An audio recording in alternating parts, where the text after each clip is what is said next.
Hi everyone. Today we're going to conquer one of those projects we're talking about in one of the previous videos, mainly the bicycle storage area. So right now bicycles are just everywhere, mayhem just like in the last video, probably even a little bit more so because now I have supplies, some wood, that's actually for the shelf we're talking about.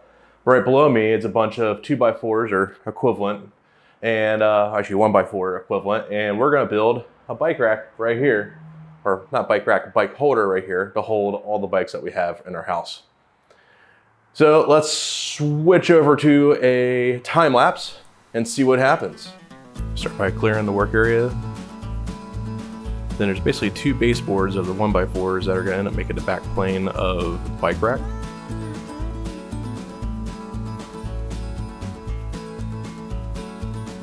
So start out by cutting wheel holders. You going outside a couple times to measure the height of that and make sure it's actually correct. And basically you want to be a little more, probably about 2/3 of the height of the wheel. Any shorter than that, you actually end up running into issues with it. You know, leaning up against the rough edge, leaning into against the tire, which you don't really want to do because that's going to end up chafing the tire over time, which is not good, or possibly even cutting it if you had a sharp edge on that piece of wood.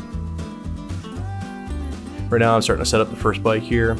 So I brought in one of the bikes to test on, and setting the wheel width, so it's about a 1/2 inch wider than the wheel itself, and just let it go in there. So I brought in a second bike there to also measure out the spacing between the bikes, so I'm able to space this second set of rungs in there for it, and I'll continue doing that for the next several bikes until basically I'm complete.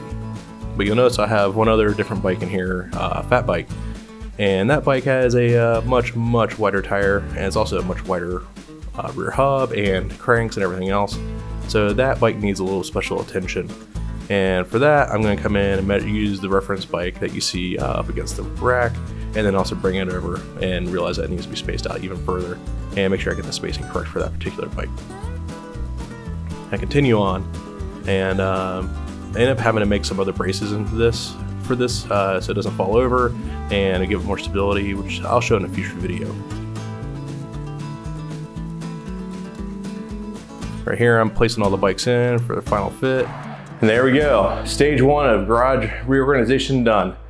It definitely frees up a lot of space. It doesn't look like it's a lot different right now, but having them all right here means they're not up against the wall over here, they're not over there behind the camera, they're not up against this.